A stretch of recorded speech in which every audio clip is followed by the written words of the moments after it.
In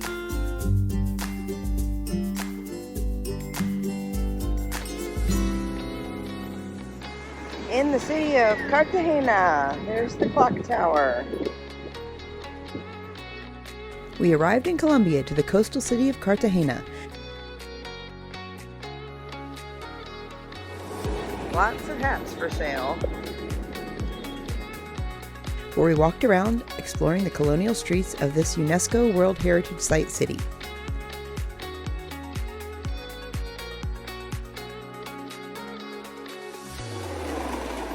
There's Pigeon Man.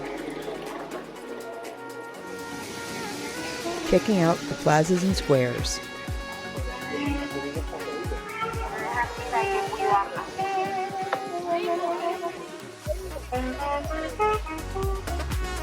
This is the wall of the walled city, the part of Cartagena founded in the 16th century as a port city and the most important city in Colombia at that time. The streets are full of balconies and flowers among the colonial architecture. Theater wall that goes around the walled city. This is part of the 11-kilometer wall of one of the best walled cities in the world. It looks out to the Caribbean Sea. The city was walled to protect against the constant pirate attacks it was suffering. Construction began in the early 1600s, and it took almost 2 centuries to complete in 1796. Throughout the entire Spanish colonial period, this was one of the most important ports in the Americas. You can even walk along the top of the wall in places. Sir Francis Drake sacked Cartagena in 1586, burning and looting much of the city during a month-long occupation and only leaving after receiving a massive ransom payment.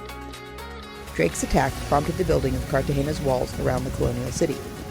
Unfortunately, it started pouring, cutting our wall walk short, so we headed back to our hostel and quickly encountered why flooding is such a big problem in Cartagena.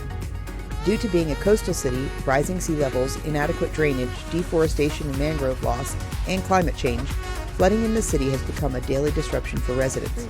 This was after only about 15 to 30 minutes of a downpour. This day we visited the Castillo de San Felipe de Barajas fort, which was the largest fortification built by the Spanish on mainland South America to protect the wealthy colonial trade of Cartagena. It is hot today.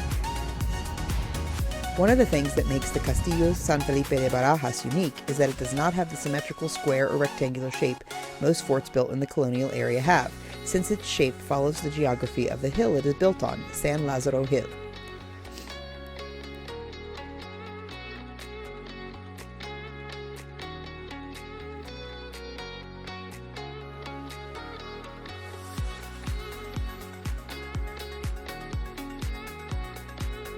Built between the 17th and 18th centuries to protect the land approach to Cartagena using the forced labor of thousands of enslaved Africans.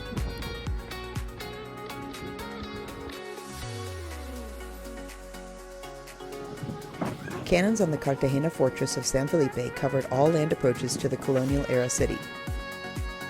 It withstood attacks from some of the most powerful empires of the world at that time, France in 1697 and Great Britain in 1791.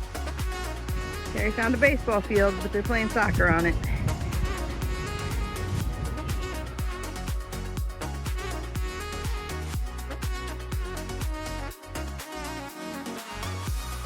The tunneled passageways that connect different sections of the fort are also fun to explore. Oh, you can get lost in here. They were designed to be filled with explosives and detonated to destroy the ground from under, forcing marching on the fort.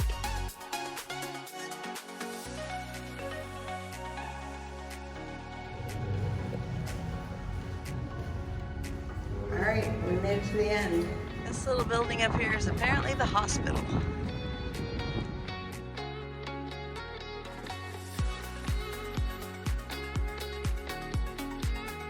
After getting a bit turned around in the tunnels, we finally made it to the exit. Lost in the fort on a hot, hot day. How do we get out? I think we're going in the right direction. Across the street, we found a free chocolate museum, with purchase, which was decorated over the top.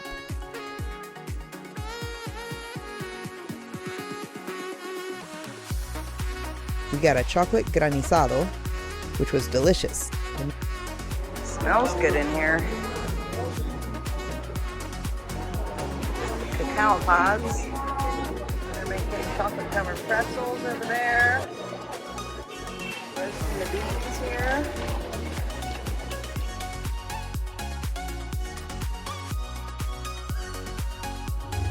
Charlie and the Chocolate Factory. The museum has lots of old signs advertising chocolate, as well as all the things used to make chocolate.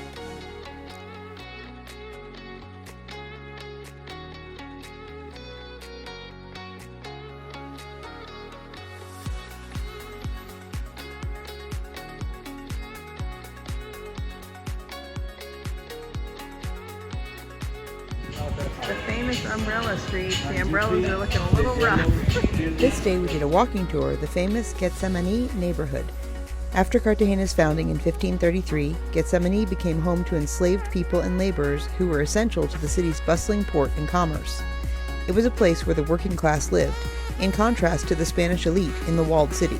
It was a crucial center for the independence movement and worked towards emancipation until slavery was abolished in 1851. Following independence, Getsemaní was known as the Popular Quarter, home to craftsmen and freed slaves.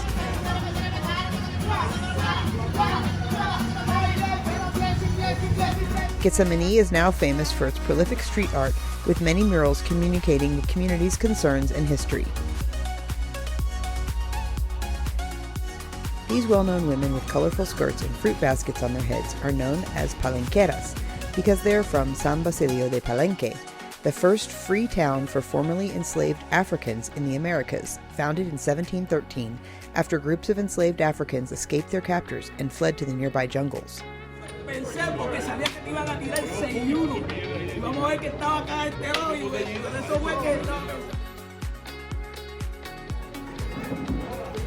All decorated for Halloween.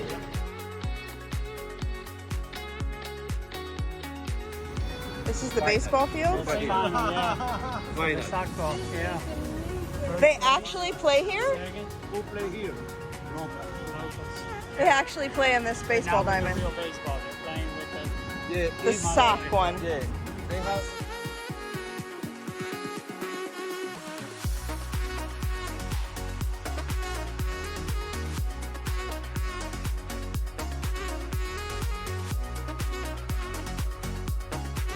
In a restaurant that our tour guide recommended to us in Getsemaní. A really cool ambiance in the restaurant.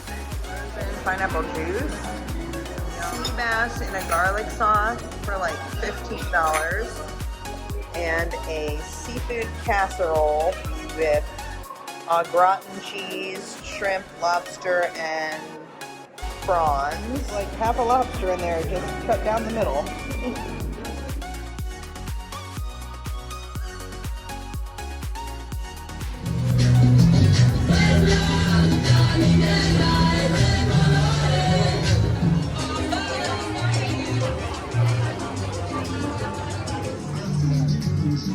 Stay tuned in our next vlog to see one of the craziest things I've ever done.